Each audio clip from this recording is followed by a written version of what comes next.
Imagine boarding a train late at night, tired, focused, alone, but feeling safe. Or so you think. Now picture being watched by two strangers who've made chilling plans for how they'll spend the night. Tonight, I'll tell you the story of 21-year-old Anya, smart, determined, full of dreams, whose overnight journey from the Polish seaside town of Kołobrzeg to Warsaw took a turn no one could have imagined. What went wrong in that quiet train carriage? Why didn't anyone notice something was off? And how did things spiral so far without a single alarm being raised? This is a story that will make you question how well we really look out for each other, and how sometimes silence can be the most dangerous thing of all. DarkFile, chilling true stories. It was early July 2004, but 21-year-old Anya wasn't thinking about summer vacations. For weeks, she had been preparing for a major exam. Her dream was to study at the medical academy and become a pharmacist, eventually opening her own pharmacy. But there was still one big hurdle ahead of her. Anya had graduated from a medical college in Warsaw and had been working as a pharmacy technician for several months. She had spent years working toward her goal, putting her education above everything else. She lived in northern Poland, just over half an hour from the Baltic Sea. But the university she wanted to attend was in Warsaw, more than 500 kilometers away, a journey of over 6 hours by train.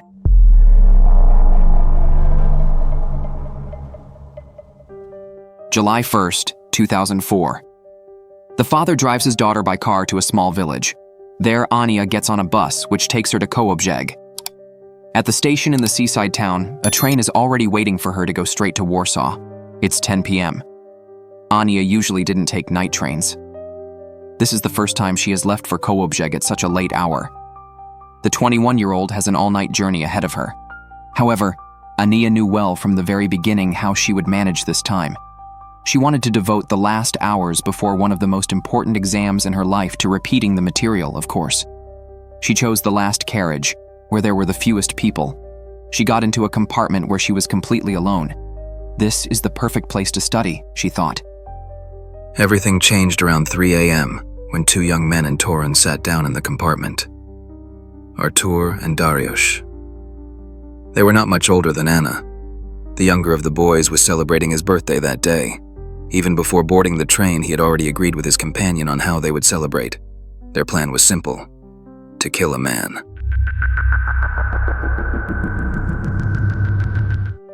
In addition, they wanted to steal money and then go to an alcoholic party that they would not forget for the rest of their lives. They carried out their plan, and they are certainly reminded of that harrowing night now by the bars in their prison cell, which they are forced to look at every day. At first, Artur and Darek seemed harmless.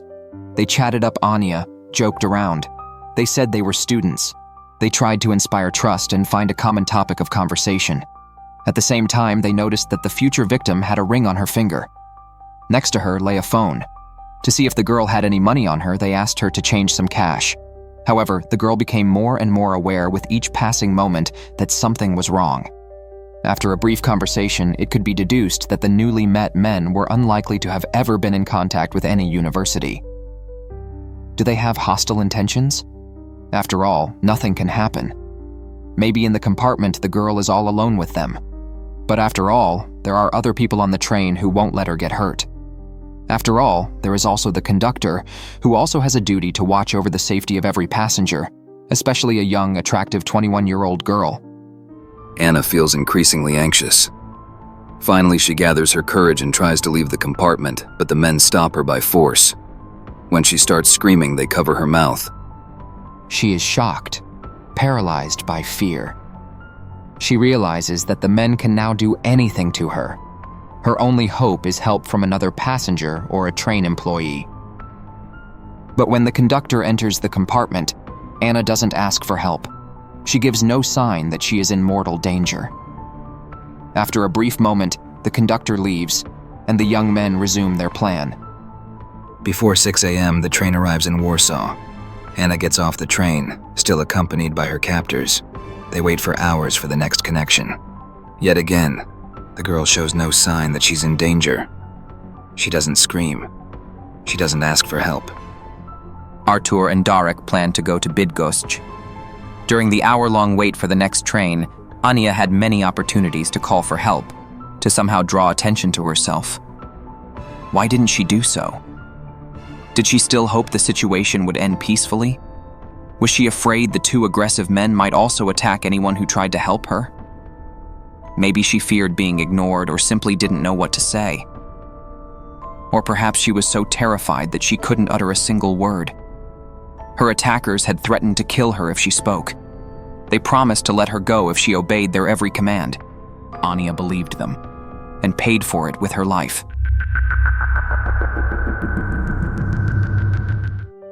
Around 7 a.m., they all boarded a train headed for Torun. The men once again chose the last carriage. Once again, it was empty. During the journey, Artur ordered the girl to go to the toilet and wash her face, fearing that her tear-streaked expression might raise suspicion. He followed her inside, shut the door, and shoved paper towels into her mouth to muffle her screams. Moments later, the attackers threw the semi-conscious girl off the moving train. Anna's body was found by one of the conductors near the town of Zduni, close to Wołycz.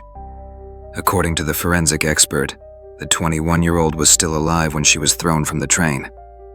She struck her head on the railroad embankment and died a few minutes later. Artur and Darek took the money Anna had received from her parents for the trip. The exact amount varies depending on the source, but it was not a large sum, anywhere from a few dozen to 200 zlotys. Their loot also included a phone and 2 rings worth several dozen zlotys. After throwing the girl off the train, the men got off at the Torun train station. They went to a pawn shop where they sold the stolen jewelry and split the profit. They also sold 2 mobile phones, one belonging to Ania and the other stolen from another passenger. Police arrested Artur and Darius just 1 week later. They both had criminal records, but this was the first time they had committed the gravest of crimes. The trial took place in Skierniewice. The first hearing occurred just over 6 months after the tragic incident. Artur F. was a 23-year-old trained baker. However, at the time of the crime, he was unemployed. He came from a small town located between Włocławek and Torun, where he lived with his mother and grandmother. He had a criminal record for burglary and had undergone psychiatric treatment. He was the instigator of the entire attack, and it was he who received the harsher sentence. The parents of the murdered girl, who attended the hearings, later told local journalists from Głos Pomorza that the perpetrator could, at first glance, arouse sympathy. He had a round, somewhat childlike face, but what horrified them were his eyes, empty, devoid of any remorse or regret. A gaze like that of a mannequin, lifeless. The face of the second man, Darek, was different, angular, fierce, and angry. He looked dangerous. What did Anna think when she first saw them?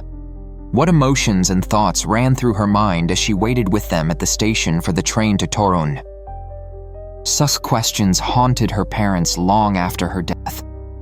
One suspects they still ask themselves these questions to this day. Artur F., who had been celebrating his birthday on that fateful day, was sentenced to life in prison. He will be eligible to apply for parole after 35 years.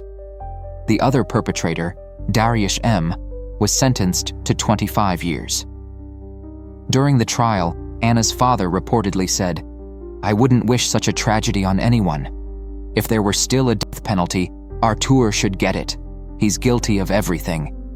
God forgive him, but he doesn't deserve to live." Anna's parents filed a lawsuit against Polish State Railways. In their view, the company failed to provide their daughter with adequate safety and was partly responsible for her death. The case captured national attention. Initially, it was covered by local journalists from Głos Pomorza, and soon after, it appeared on the front pages of Poland's biggest news sites.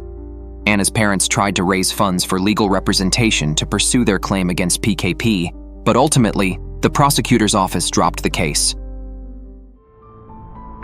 Anna never made it to her exam. She never got the chance to become a pharmacist. 2 men took everything from her future, her dignity, her life. And even though justice caught up with them, nothing will bring Anna back. Her story reminds us of something we often forget, that monsters don't always hide in the shadows. Sometimes they sit across from you in a train carriage, silent, smiling, If you were moved by Anna's story, share this episode. Let her voice echo beyond the confines of that train. For her, for others who never got the chance to cry for help, and most of all, stay vigilant. Evil doesn't need darkness to strike. Sometimes, all it needs is silence.